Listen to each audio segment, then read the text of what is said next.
সাবধান, বাঁ দিকে। আরে প্রভু শ্রীরাম! শ্রীরাম,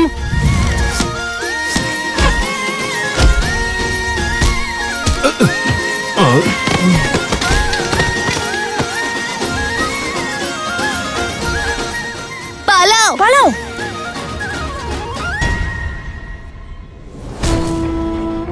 বল এবং বুদ্ধি উভয়ই বর্তমান। কিন্তু এরা কত দুঃখিত হবে যখন নিজের আরাধ্য শ্রীরামের সত্য জানবে। সীতারামের কাহিনী বিরহে পরিপূর্ণ প্রেমের কাহিনী।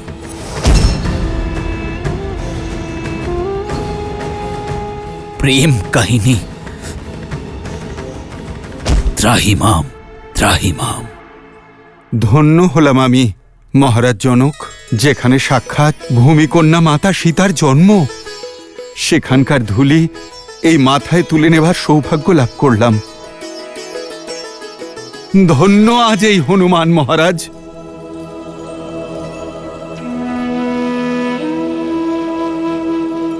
আমার উচিত আপনাকে ধন্যবাদ জানানো। আপনি দুঃখের সাগরে নিমজ্জিত আমার সীতাকে তখন সামলেছিলেন যখন আশার সব প্রদীপ নিভতে বসেছিল। আপনি পুত্র হয়ে উঠেছেন সেদিন থেকে। এ তো প্রভুর লীলার ফল মহারাজ। ওনার ভক্তি এক হনুমানকে মহাবীর আর মাতার ভালোবাসা তার পুত্র করে তুলেছে। আমি শুনেছি অযোধ্যায় অশ্বমেধ যজ্ঞের আয়োজন করা হচ্ছে। এ হলো রাজ্য বৃদ্ধির উচিত পথ। উদ্দেশ্য রাজ্যের নয়, ধর্ম আর মর্যাদার বৃদ্ধি মহারাজ। সেই মর্যাদা যা জীবনের প্রতিটি ক্ষেত্রে প্রতিটি পর্যায়ে প্রয়োজন, তা সে বলিদান হোক বা ভোগবিলাস। মর্যাদা মানুষের অভিন্ন অঙ্গ, জীবনের ভারসাম্যের আধার। ভবিষ্যতের সুখের জন্য আজ সংসারকে ধর্ম এবং মর্যাদার পাঠ পড়তে হবে। জগতে যতক্ষণ ধর্ম এবং মর্যাদার প্রসার হবে না, ততদিন আসরিক প্রবৃত্তি বেড়েই চলবে। অসুরদের শক্তি তো মানুষই। অশ্বমেধ যজ্ঞ দিয়ে অযোধ্যার সমগ্র সংসারে ধর্মের প্রচার এবং প্রসার করবে, আসরিক চিন্তাধারা নির্মূল করবে। মহারাজের জয় হোক। বলো কুশধ্বজ। সৈনিক মহারাজ, 4 জন বালক ঋষি কুমারের ছদ্মবেশ ধরে নগরে ঘুরে বেড়াচ্ছিল। আসলে ওরা চোর, আপনার তুনির চুরি করে পালাচ্ছিল। আপনার তুনির আমরা ফিরিয়ে এনেছি। সৈন্যরা শীঘ্রই ওদেরও ধরে আনবে। এ কেমন অনর্থ করলে তুমি কুশধ্বজ? বালক চোর নয়, সে হলো বীর।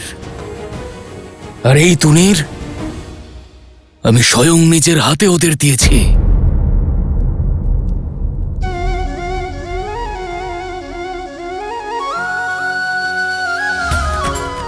ওই বীর বালকদের জন্যই তো আমি এখানে অপেক্ষা করছি। আর তুমি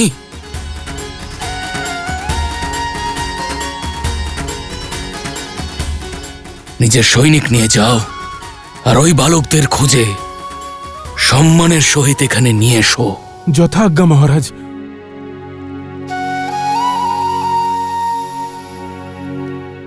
মহারাজ, আপনি আপনার দৈব তুনির ওই বালককে দিয়েছিলেন। নিশ্চয়ই ওরা খুবই অদ্ভুত।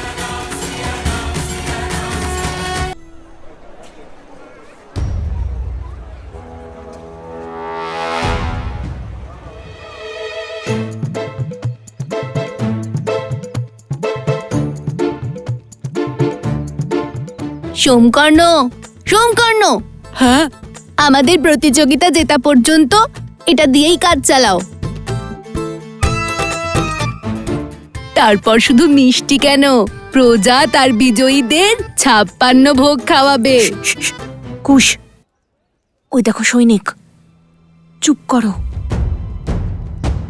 ওরা নিশ্চয়ই আমাদের নিয়েই কথা বলছে। ওই দুজন বালককে খুঁজে বের করো আর নিয়ে চলো মহারাজের কাছে।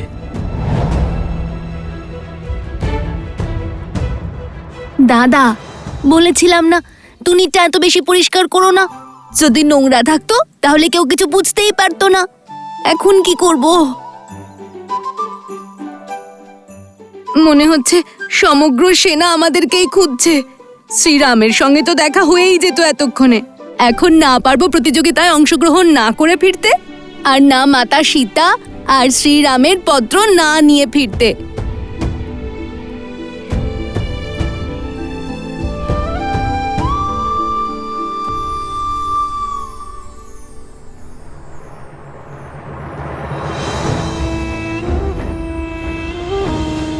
আরে আপনি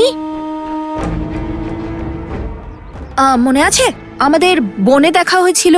মনে আছে, মনে আছে। আপনার ষণ্ড আর সেই ষণ্ডের গাড়ি দুটোই আশ্রমের সেবার কাজে রয়েছে। ধন্য হোক ভগবান, ধন্য হোক। এর অর্থ এটাই যে আমার দান গৃহীত হয়েছে। আগে হ্যাঁ। ক্ষমা করবে, আমি তোমাদের বার্তালাপ শুনে ফেলেছি। সৈনিকদের থেকে বাঁচতে হলে আর প্রতিযোগিতায় অংশ নিতে হলে নিজেদের বেশভূষা বদলে ফেলো। এটা তো ভালোই বলেছেন, কিন্তু পোশাক পরিবর্তন করব কি করে? আমরা তো কোনো মায়া জানি না। মায়া? আরে ওই দেখো, ওই তো ওরা, ধরো ওদের। পালাও।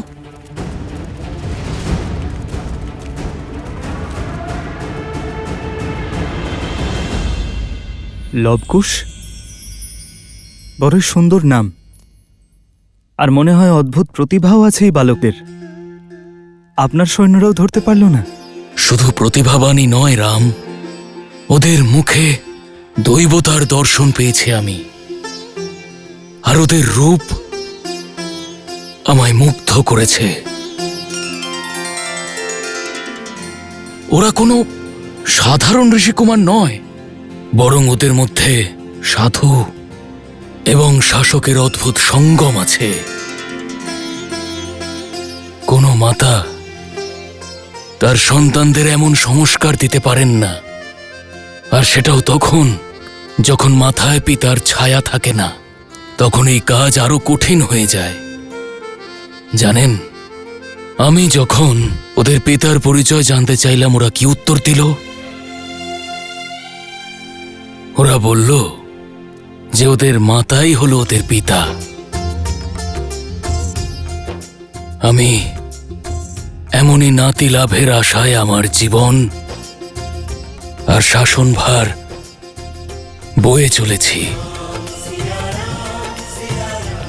তবে কি ওদের মাতা?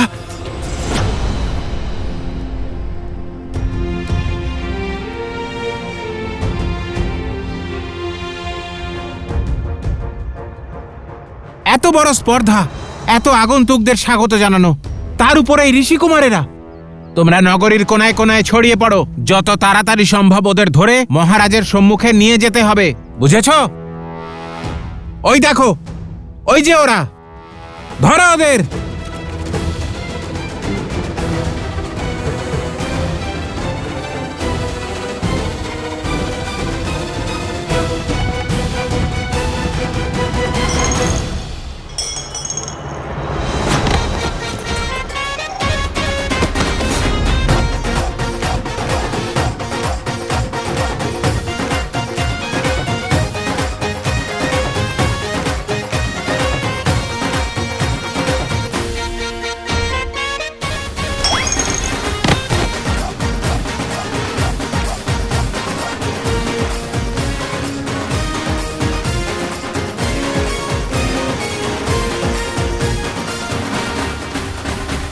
না হনুমান, আমি ওদের মাতা বনদেবীর দর্শন করেছি, কিন্তু সুনয়নার মনে হয় যে আমি ওই বালকদের চিনতে ভুল করেছি, আর ও ওদের দেখলেই মুহূর্তেই চিনতে পারবে যে ওরা আদতে সীতার পুত্র কি না। আর এই প্রতিযোগিতার আয়োজনও সেই কারণেই করা হচ্ছে। মৌন বড় বিচিত্র মায়া। একদিকে বলে সীতার বিষয়ে যেন কোনো সংবাদও না শুনি, আর অন্যদিকে যখন কোনো সংবাদের আশা ভঙ্গ হয় তখন মনও ভেঙে যায়। মহারাজ, দয়া করে আমার এবং সীতার তপস্যা ভঙ্গ করবেন না। এত বছর ধরে সীতার থেকে আলাদা হয়ে আমি যা পেয়েছি তার মর্যাদা কেড়ে নেবেন না। মহারাজ, আমার পদসীমা লঙ্ঘন করে আমি কিছু বলতে চাইছি। এমত অবস্থায় আপনি দ্বিতীয়বার বিবাহ করুন। নববধূ রূপে যে আসবে মহারাজ জনক আর মহারানী সুনয়না নিজের সন্তানের মতোই স্নেহ ভালোবাসা দেবেন। কেউ আপনার বিরুদ্ধে কোনো অপবাদ দেবেন না। অশ্বমেধ যজ্ঞের জন্য নিমন্ত্রণ করতে এসেছিলাম, আর অশ্বমেধ যজ্ঞ সপত্নীকই করা হয়। আপনি যখন অযোধ্যায় আসবেন তখন আমার স্ত্রীকে দেখবেন।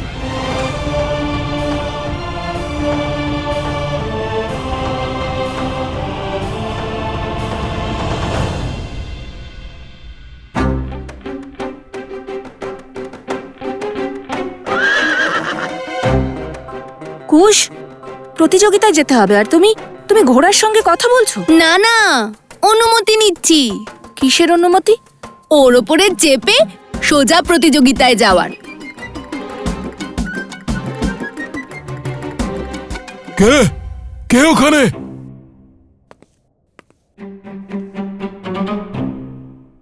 আমার অশ্ব চুরি করছিলে? না, আরে না, চুরি করছিলাম না, অনুমতি নিয়েছি। কার অনুমতি? আমি তো কোনো অনুমতি দিইনি। হ্যাঁ হ্যাঁ, কে দিয়েছে অনুমতি? ও দিয়েছে। আর এমনিতেও অশ্বের ওপর যখন আরোহণ করব, অনুমতি তো ওকেই দিতে হবে। ও কি করে দেবে অনুমতি? আমি দেব অনুমতি। তাহলে দিন অনুমতি। তাই মূর্খ ভেবেছো তোমরা আমাকে? অনুমতি চাইলেই দিয়ে দেবো? আর কোনো উপায়ই তো বাকি নেই, সেই জন্য। এই দেখো, অশ্বের খাওয়া হয়নি। তাতে অসুবিধে নেই। কোনো চালাকি চলবে না। আমার অশ্ব চুরি করছিলে, এখন অনুমতি চাইছো? নির্লজ্জ, চোর! আরে চুরি করিনি, অনুমতি আছে। আপনার এই অশ্বকে জিজ্ঞেস করুন। আমি চেয়েছিলাম অনুমতি, আর ও তো এইভাবে আমাকে হ্যাঁও বলল। এখনই শেখাচ্ছি তোমাদের অশ্বের ভাষা। সম্ভীর, লাঠি নিয়ে এসো, চোর এসেছে বাইরে। আরে চোর, সৈন্যরা ধরো, চোর ধরো, ধরো, চোর চোর চোর!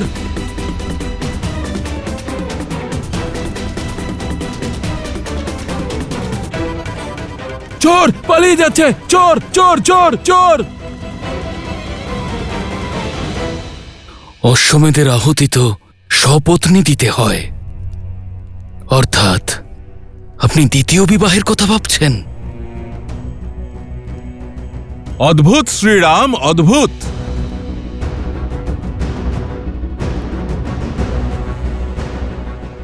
শপথনি যজ্ঞে বসার জন্য, কর্মের দ্বারা সংসারকে উদ্ধার করার জন্য আপনি দ্বিতীয়বার বিবাহ করার সিদ্ধান্ত নিলেন। তবে আমি আপনাকে অপমান করতে চাই না। আমি শুধু এটুকুই জানাতে এসেছি যে প্রতিযোগিতার প্রস্তুতি সম্পন্ন হয়েছে। কাল থেকেই প্রতিযোগিতা শুরু করা যেতে পারে।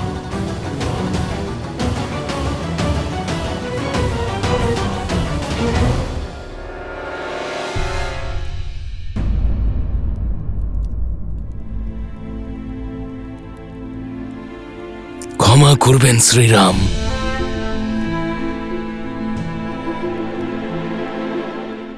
আপনি তো জানেন, ছোট ভ্রাতা নিজের আবেগকে সামলাতে পারে না।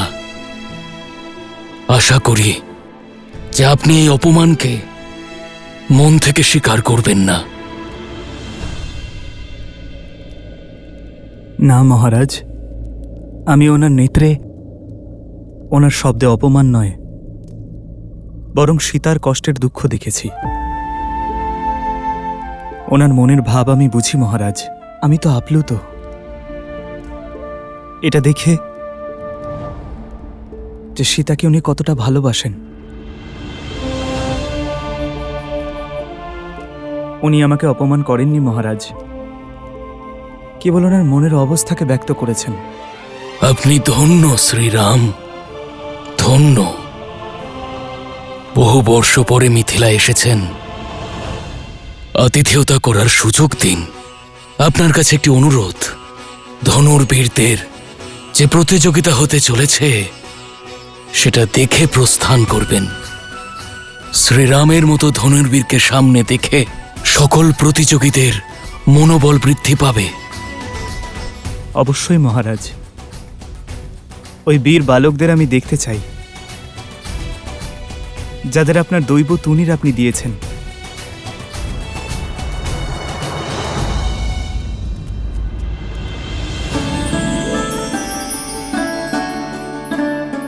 ধন্যবাদ।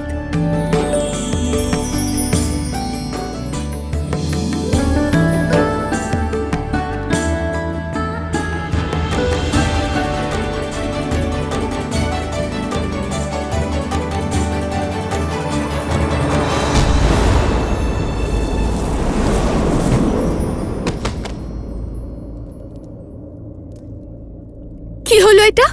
বরমালার ফুল নিয়েছিলাম, সব ফেলে দিলে।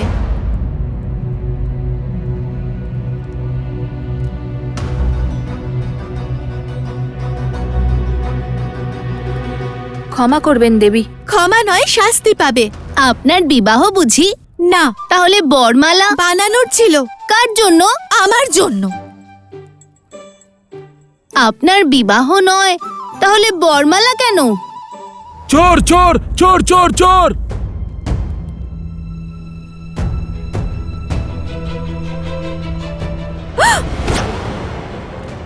তোমরা চোর?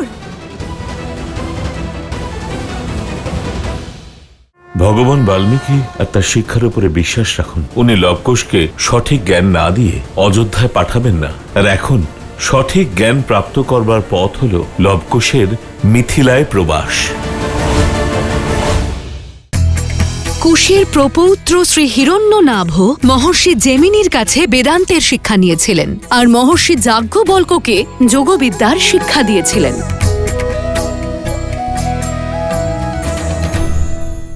তোমরা চোর? আপনার আমাদের চোর মনে হয়? যাকে যেমন দেখতে লাগে সে সেরকম নয়। ঠিক যেমন আপনার বিবাহ নয়, তাও বরমালাটা আপনার, ঠিক তেমনই। দেখুন, আমাদের যেতে দিন, আমাদের কার্য সম্পন্ন করতে হবে, আর সেই উদ্দেশ্যেই তো আমরা মিথিলায় এসেছি। আর ওই সৈনিকরা তো ভ্রমিত। আমাদের যেতে দিন। একটা শর্তে। আমরা আপনার সব শর্ত মানব। ছেড়ে দিন না। এই আমার বরমালা। দেখুন, আমি কথা দিচ্ছি, সন্ধ্যার মধ্যে আপনার জন্য বরমালাও আনবো, আর একজন বরকেও। ছেড়ে দিন। শোনো, তোমরা কৃপা করুন দেবী। আমরা শ্রীরামের ভক্ত, প্রাণ দিয়ে দেব, কিন্তু প্রতিজ্ঞা ভঙ্গ করব না। ওই যে চোর! সে বাইরে ধরো! সে বাইরে ধরো! পালিয়ে যাচ্ছে! এরা তো বিচিত্র বালক, কিন্তু রাম ভক্ত। অর্থাৎ এই চিন্তা করছেন যে লবকুশের শক্তি তাদের অবিবেচক না করে তোলে। হ্যাঁ ঋষিবর, যখন কেউ শক্তিশালী হয়ে যায় তখন অনুচিত পথে যাওয়ার সম্ভাবনা তো থাকেই। আর লবকুশের কাঁধে তো রাজ্য পালনের সঙ্গে ধর্মেরও ভার আছে।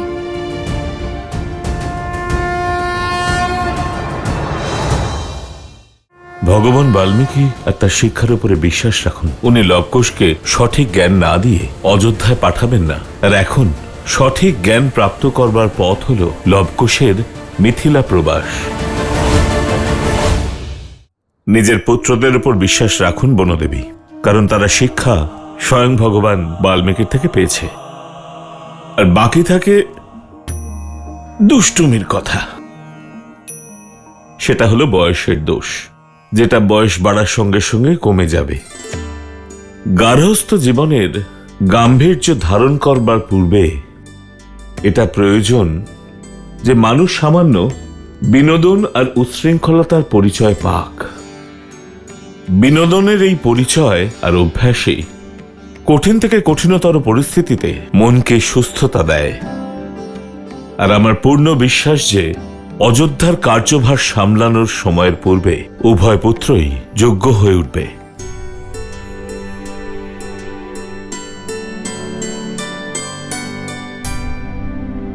ঋষিবর, এবার কি ভগবান বাল্মীকি লবকুশকে অযোধ্যায় নিয়ে যাবেন? যদি ওনার স্বয়ং লবকুশকে নিয়ে যাওয়ারই হতো আর শুধু রাম পরিবারকে এক করবারই হতো, তাহলে এত বছর ধরে আপনাকে কেন বনবাসে থাকতে হলো?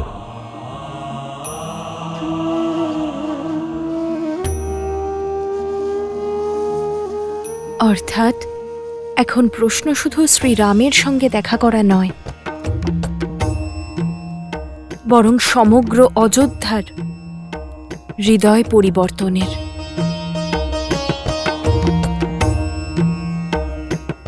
ভগবান বাল্মীকি আপনার শিক্ষার উপরে বিশ্বাস রাখুন। তিনি লবকুশকে সঠিক জ্ঞান না দিয়ে অযোধ্যায় পাঠাবেন না। আর এখন সেই সঠিক জ্ঞান প্রাপ্ত করবার পথ হল লবকুশের মিথিলায় প্রবাস।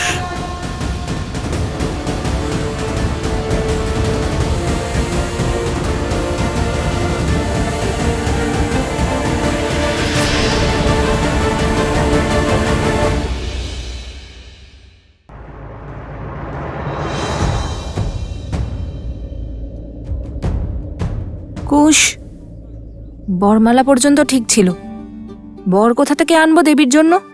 কি জানি। তাহলে কথা কেন দিলে? যদি ওনাকে কথা না দিতাম তাহলে মাতাকে দেওয়া প্রতিজ্ঞা ভেঙে যেত। মিথিলা নরেশের সামনে প্রতিযোগিতা শুরুর আগেই চলে যেতে হতো। এবার কি করি? কুশ,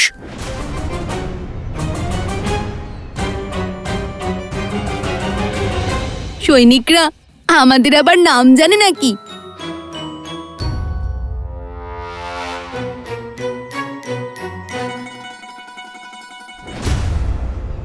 আচ্ছা, তাহলে এখানে লুকিয়ে আছো?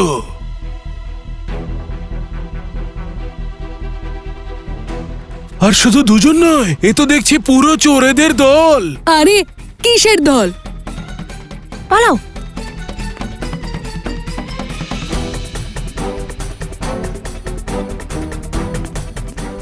আরে মহাশয়, আপনি তো আমাদের পেছনেই পড়ে গেছেন। বলছি না, আমি আপনার অশ্ব চুরি করিনি। আমি আপনার অশ্বের কাছে অনুমতি চেয়েছিলাম। ও তো হ্যাঁ বলে মাথাও নাড়ালো। তাও আপনি আমার উপর রেগে যাচ্ছেন।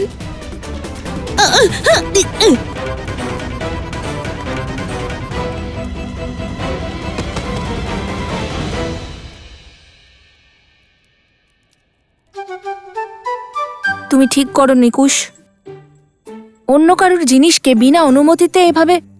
অশ্বের স্বামী হয়তো উনি ছিলেন, কিন্তু স্বয়ং ওই অশ্ব তো নিজের ইচ্ছের মালিক। আমি তোকে জিজ্ঞাসাও করেছিলাম, আর ও হ্যাঁ বলে মাথাও নাড়িয়েছিল। রাজকুমাররা আবার কবে অনুমতি চায়? কি?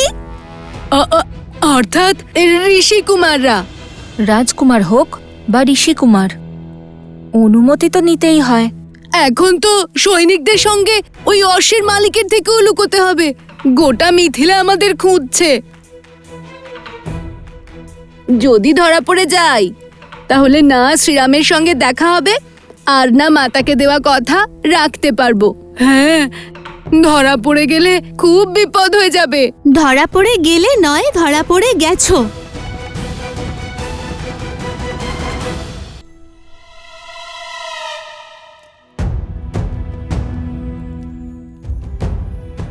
দেবী, আপনি এখানে কি করছেন? মিথিলাবাসী, এখানকার অলিগলি আমার চেনা।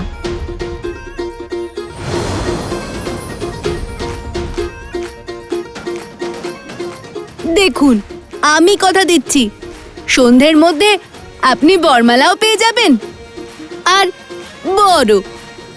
আরে কেউ আমাকে এটা থেকে বের করো। দেবী, একটা ভুল ধারণার কারণে আপনাদের সৈন্যরা আর ওই অশ্বের মালিক আমাদের খুঁজে বেড়াচ্ছে। কিন্তু আমার কথা তো শোনো। কিছুক্ষণ অপেক্ষা করুন, আমাদের কার্য সম্পন্ন হলেই আপনাকে সব কিছু বলবো। আরে আমার কথা সবার আগে এই হাঁড়ি থেকে আমায় বের করো। উপগুরু একটু দাঁড়ান, কিছুক্ষণ ধৈর্য ধরুন। আরে কিভাবে ধৈর্য ধরবো? মনে হচ্ছে আমার গোটা বিশ্ব এই হাঁড়ির মধ্যে সমাহিত। আপনাকে এই হাড়ির ভেতর থেকেও বের করব, আর আপনি বরমালাও পাবেন। রাজকুমারদের সব ইচ্ছে পূরণ হয়, শুধুমাত্র বলার অপেক্ষা। রাজকুমার? ঋষি কুমার। আরে রাজকুমার হোক বা ঋষি কুমার হোক, কেউ আমাকে এর মধ্যে থেকে বের করো। দেবী, বরমালা তো দিয়ে দেব, কিন্তু বর পাওয়াটা একটু কঠিন। আরে আমি বরমালাও পরাবো আর বড়ও হয়ে যাব। কেউ আমাকে এর থেকে বের তো করো। আমাদের এগোতে হবে। তুমি নিজের কথা ভাবছো, আগে ওনাকে মুক্ত করো। হ্যাঁ, প্রয়াস করেছিলাম ঠিকই, কিন্তু বেরোলোই না। দাঁড়াও।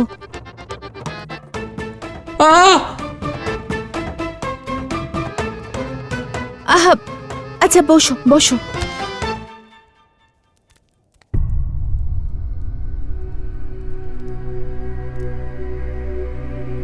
দাঁড়াও।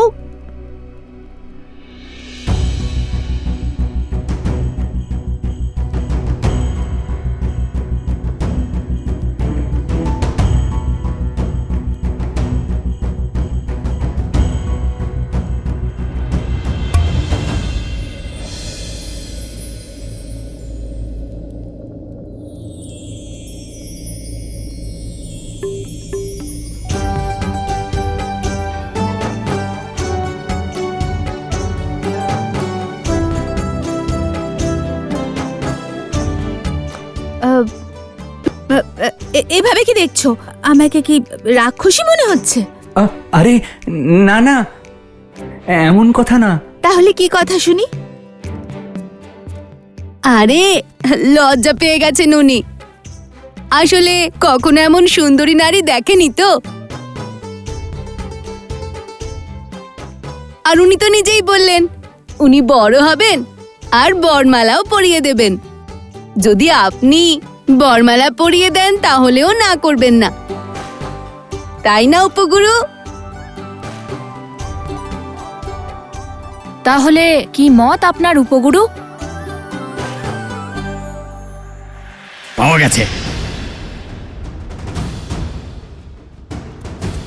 যা বর্ণনা শুনেছিলাম তা অনুযায়ী এই হলো সেই চোর। নিয়ে চলো ওকে মহারাজের কাছে।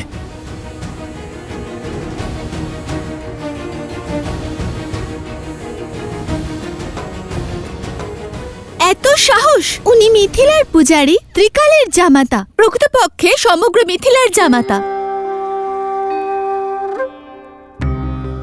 তাকে অপমান করার দুঃসাহস আপনাদের হলো কি করে? ক্ষমা করবেন দেবী প্রসূতা, কিন্তু কোনো ব্যাপার না।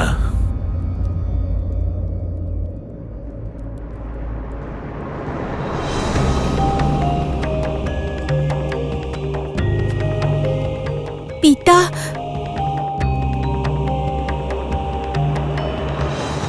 শ্রী ত্রিকাল মহোদয়, প্রণাম। আমিও এখনই জ্ঞাত হলাম যে আমার কন্যা এই ঋষিপুত্রকে পছন্দ করেছে। শীঘ্রই বিবাহ সম্পন্ন হবে।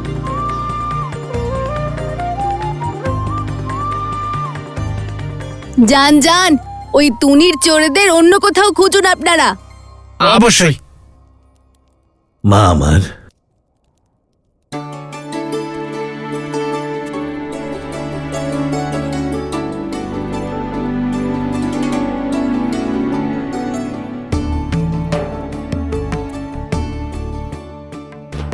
আমি অগস্ত্য গোত্রের শিব উপাসক ত্রিকাল শরণ শর্মা, আর এই হলো আমার কন্যা প্রসূতা।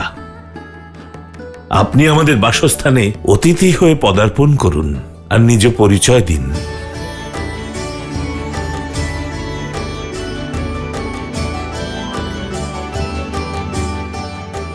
আমি ভরদ্বাজ গোত্রের বৈষ্ণব সোমকর্ণ, আর উনি হলেন আমার দাদা অবস্ত্রা। আমি ওনার পক্ষ থেকে নিজের বিবাহের ক্ষমা করবেন, আমি আমার পক্ষ থেকে ওনার বিবাহের প্রস্তাব। শোনো শোনো শোনো, মিথিলার জামাতা অযোধ্যার মহারাজ শ্রী রামচন্দ্রের স্বাগতার্থে কাল প্রাতঃকালে উৎসব হবে। তারপর সমস্ত সংসারের ধনুর্ধারীরা এসে নিজেদের প্রতিভা প্রদর্শন করবে। এবার সব ভালো হবে। এবার শ্রীরামের সঙ্গে অবশ্যই দেখা হবে। হ্যাঁ দাদা, হয়তো মাতা সীতা ওনার সঙ্গেই আছেন।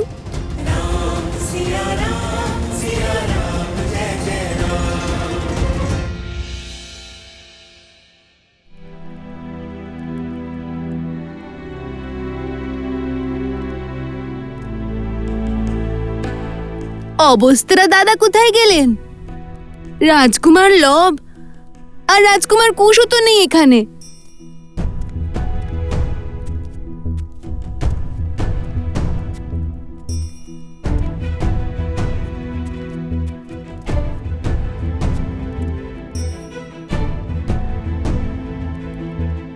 কোথায় গেল ওরা? আমাকে জ্বালিয়ে ওরা কি আনন্দ পায়? মাতা,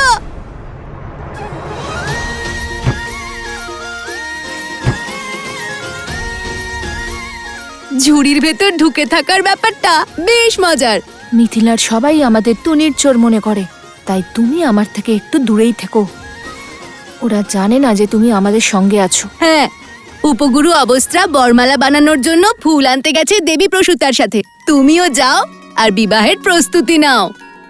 আমরা প্রতিযোগিতা জিতে এখনই আসছি, কিন্তু আমিও শ্রীরামের সাথে দেখা করতে চাই। ওনাকে দেখার সুযোগ আমি ছেড়ে দিই কি করে? যার ভাগ্যে যখন ওনার দর্শন লেখা আছে তখনই দর্শন পাওয়া যাবে। হ্যাঁ, কিন্তু ঠিক আছে ঠিক আছে, চলো, কিন্তু নিজের ঝুড়ির ব্যবস্থা তুমি নিজেই করে নাও।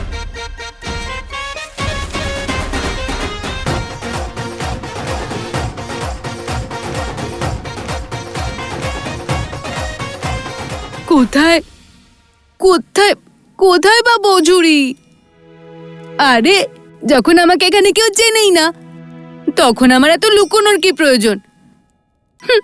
মূর্খ বানিয়ে পালালো আমায়।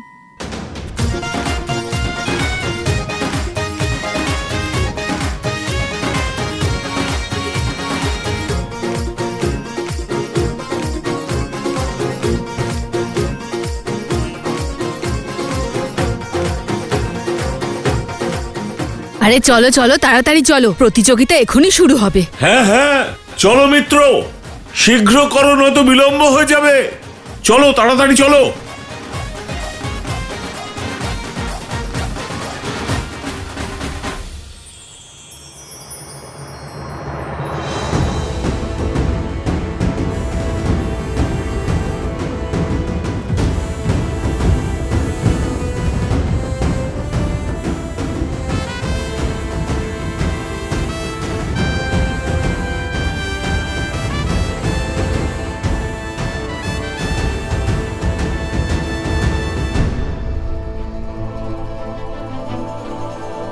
শুধু কোনো কুমারের মধ্যে সীতার যদি যদি এক ঝলকও দেখতে পাই।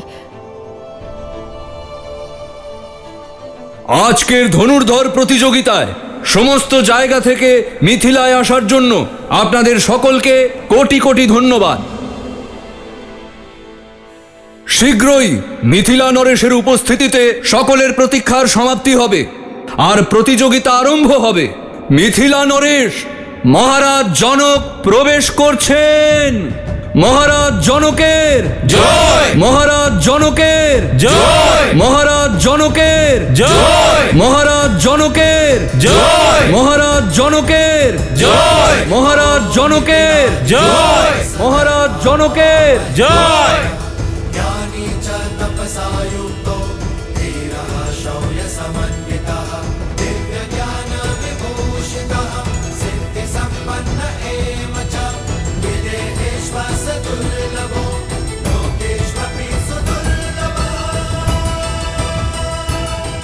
আর আজ মহারাজ জনকের সাথে মিথিলার পবিত্র ভূমিতে মিথিলার জামাতা রাবণের বিনাশকারী কৌশল নরেশ ধর্মপরায়ণ মর্যাদা পুরুষোত্তম শ্রী রামচন্দ্র প্রবেশ করছেন।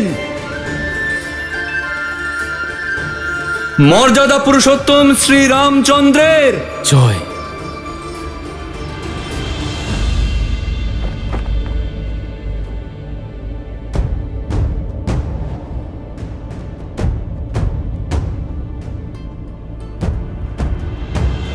শ্রীরামচন্দ্রের জয়, শ্রীরামচন্দ্রের জয়, শ্রীরামচন্দ্রের জয়, শ্রীরামচন্দ্রের জয়।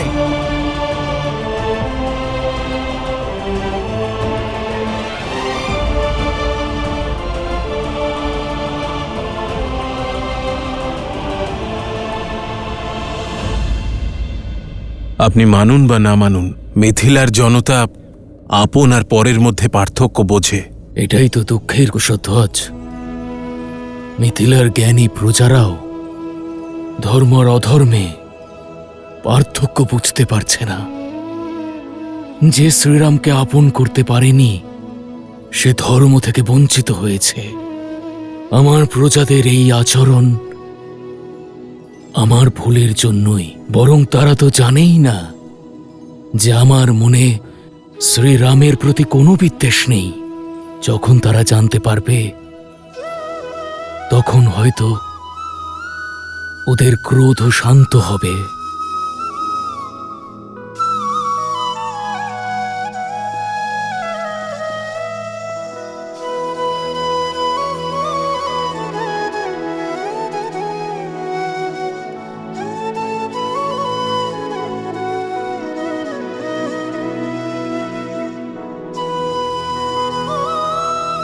বলো অযোধ্যা নরেশ, মিথিলার জামাতা সীতাপতি রামচন্দ্রের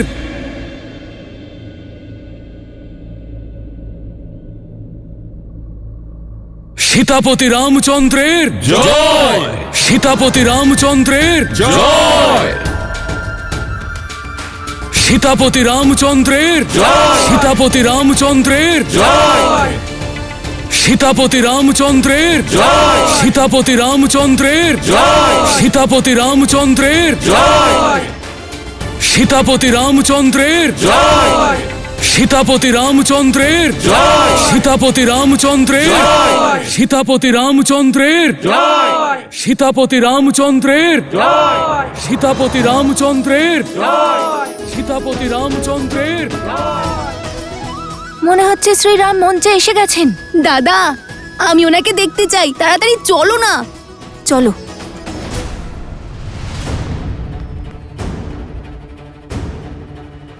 কি করে যাব? পথে অনেক বাধা রয়েছে। মনে হচ্ছে শ্রীরামকে দেখার ইচ্ছে আমাদের পূরণ হবে না।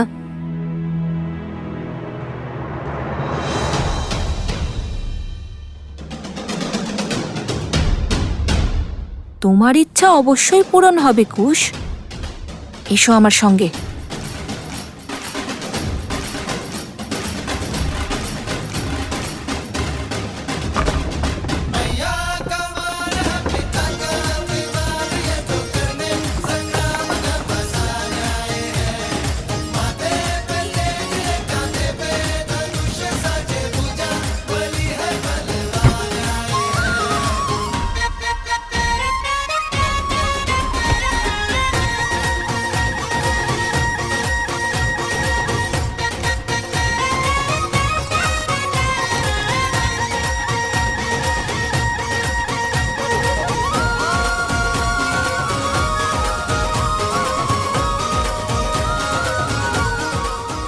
জয় শ্রীরাম।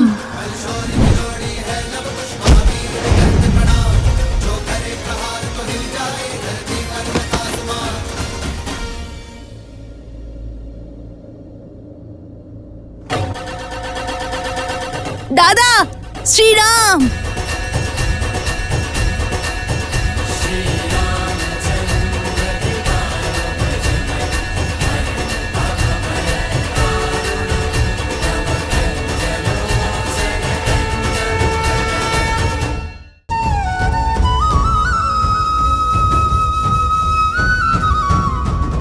শ্রীরাম, শ্রীরাম।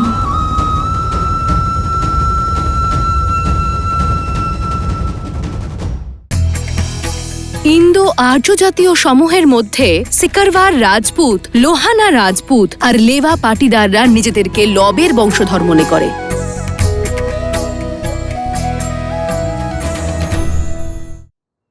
ধ্বজার জন্য শ্রীরামের দর্শন পাচ্ছি না। দাদা, এই সমস্যার সমাধান আমি এক্ষুনি করে দিচ্ছি। না কুশ, ধ্বজা হলো রাজ্যের গর্ব, তার সম্মান এর সঙ্গে জড়িত। আর প্রহার শত্রুদের ধ্বজাতেও করা উচিত নয় কুশ। মনে আছে তো মাতা কি শিখিয়েছিলেন?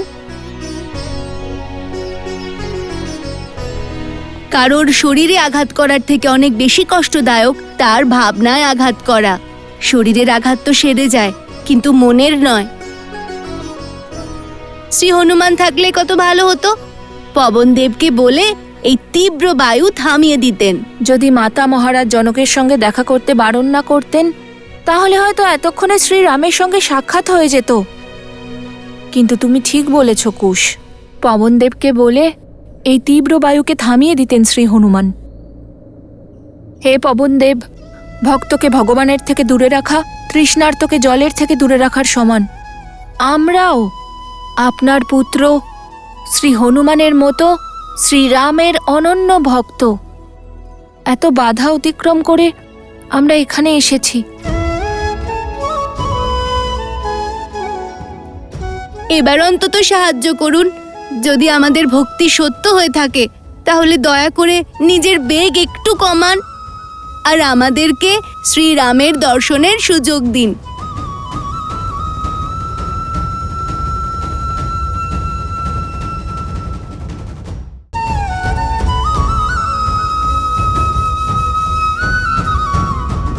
শ্রীরাম, শ্রীরাম।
শ্রীরাম, শ্রীরাম।